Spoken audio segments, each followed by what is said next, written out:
She leaned in close, whispered softly, and left me breathless night. Settled over the city like a soft blanket, and the launch yard hummed with a low silver glow. Claire stood on the service deck of the orbital shuttle and watched the lights of her hometown fade into the horizon. She had a small pack and a larger promise. She would guide the envoy from the far stars. Through the first walk on Earth, Claire was calm on the outside and a live wire on the inside her. Breath moved slow, her hands stayed steady. She had trained for this for years, and yet her heart still climbed the ladder of her ribs like a nervous climber.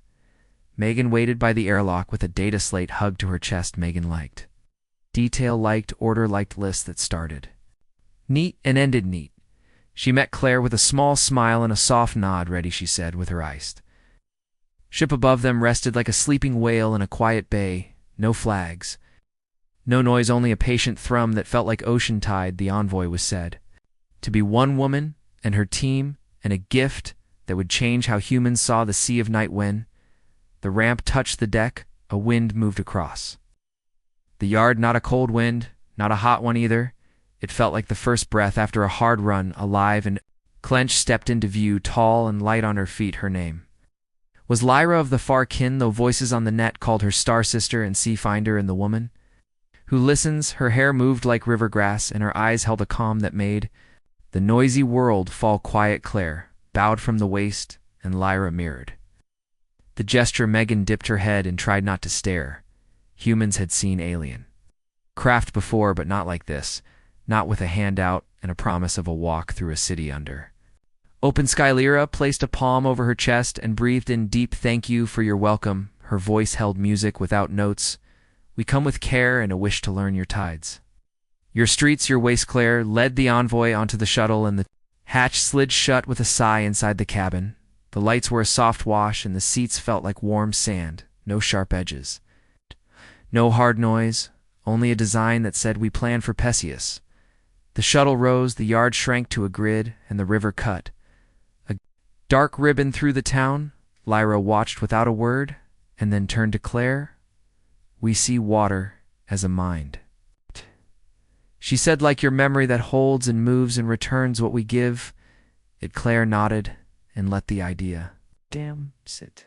We do not always treat our water like a friend, she said in a quiet tone. Maybe you can teach us to listen better. They landed on the roof of the Civic Hall just before dawn. The sky wore a soft blue, and the first birds tried a few notes. Streets below were still and shy-like a child at the door of a new school. In the roof waited a small team from the town council and a few school kids who had won a draw for first meet. Kate, the mayor, held her hands tight to stop the shake. She had grown up here. She had lost her father to the old space rush. She had sworn to bring the sky back. Jenna Lyra smiled, and the roof felt wider.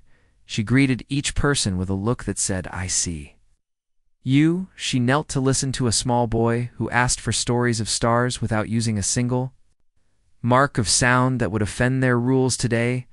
She listened anyway and gave him a small shell that sang when he pressed it to his ear. Crowds grew at the edge of the square. News drones blinked and hovered. Claire kept the pace slow and easy as they moved down the steps and into the heart of the city's storefronts. Woke bakers pulled warm trays. Bus drivers waved and forgot their routes for a minute. The fountain, a line of old trees, stood like kind giants. Lyra stopped and placed her hand on the stone lip. The water in the bowl rose and drew a soft spiral, then settled as if it had sighed. She whispered to the fountain, and it seemed to listen. We do this now, Claire thought. Why here? And as if Lyra heard the unspoken thought, she turned and gave a small answer. Your city is a place that remembers pain, hope, stillness. Such places are the first doors we choose. Megan caught a flicker on her slate, a pulse that did not match their plan. A beacon near the riverbank woke without a call and sent a thin line of signal into the ground grid. She leaned toward Claire and spoke soft.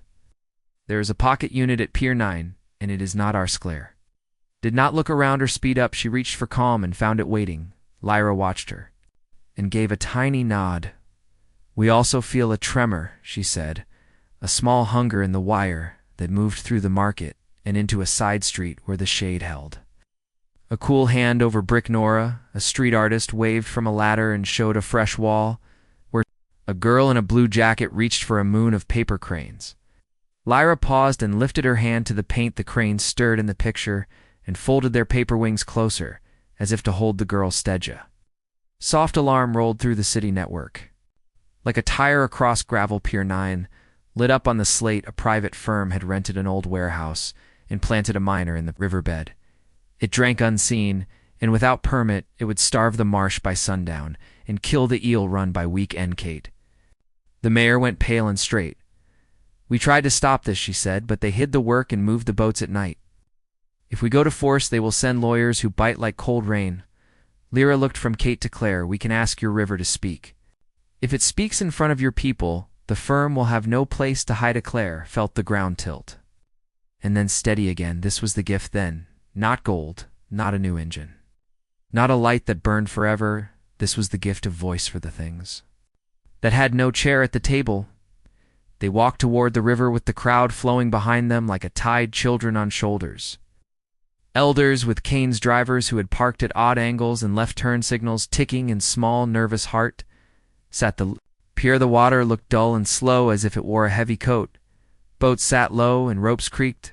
The warehouse door was shut, and a line of private guards stared with flat eyes that did not belong to the town. Kate raised a hand and spoke in a firm tone that wove kindness and iron. "We are here to listen. No one will be harmed, but the river will be heard." Lyra stepped to the edge and knelt.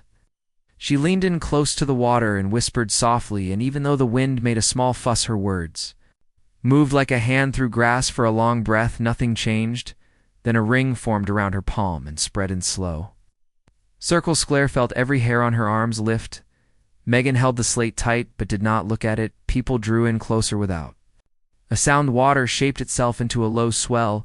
It rose up to the height of a person, and held within it floated images made of light and silt and memorith. River showed nets dragged to deep and fish left to rot. It showed the first steel bridge built with songs and then torn for greed. It showed children learning to swim and a grandmother teaching a child to float star side up while her braid fanned like a comet. Then it showed the new machine like a black root under the pier drinking. With a mouth that had never learned the word enough, hush fell so clean that even the gulls held still. One of the guards took a step back, and then another on the far side of the crowd. A woman from the firm lifted her phone and slowly turned it off as if a light had hurt her own eyes. Lyra stood and placed a wet hand on Claire's arm. "Your people will choose now," she said, not with fists, not with iron words, but with a memory awake and a promise made out loud. Kate spoke one clear line to the water, to the crowd, to the sky above the roof lines. "We will shut the miner and heal what we can, and we will set a rule that cannot be sold or bent." The crowd answered with a sound like wind in 1,000 flags. Not angry, not wild, it was the sound of a town that had decided to be a single thing for a day. Workers moved to the power switch, guards set down batons. The warehouse door rolled up, and inside the machine crouched like a mean beetle that had lost a fight it could never whine as the hum faded. The river shook itself like a dog after rain. That dull coat slid off, and the surface brightened. A single eel flashed near the piles, and the crowd laughed like kids at a summer fair. Lyra gave Kate a small strand of woven metal and seed fiber. "This will help you speak with your water when storms are near. Not a toy, not a weapon, a way to listen in the dark." After the pier, the air felt new. People moved with easy steps and made space for one another. Nora began a fresh mural on the warehouse wall. It showed hands cupped around a circle of water, and within the circle, at a small eel drawn with a smile that made little kids point and grin. Megan typed notes as fast as her thumbs could fly and then stopped. She looked at Claire and then at Lyra. "I always thought piecework meant charts and long rooms and serious faces, but this felt like a walk with a friend who knows where the path should." Ben Lyra smiled, and the smile held a little sorrow. "We have walked many towns that did not listen. In time we come early when we can. We come anyway when we are." Latia's dusk folded the edges of roofs into soft shapes. They climbed back to the civic hall roof for a small meal, bread with steam still inside, soup that tasted like gardens and rain. Fruit that looked like small moons and left a bright note on the tunkweight raised her cup and thanked. The envoy in her town and the river that had spoken and the eel that had shown itself at the right time, 'cause every story needs a simple. Hero to wave at Claire stood apart for a moment and watched the sky trade colors with the horizon. She had wanted a big moment with trumpets in some secret part of her heart. Instead, she had a quiet shift, sighed herself like a door she had not known. Was there had opened on hinges that did not creak. Lyra stepped to her side. She leaned in close, her voice barely a thread. You walked like the sea today, steady and brave and kind and for.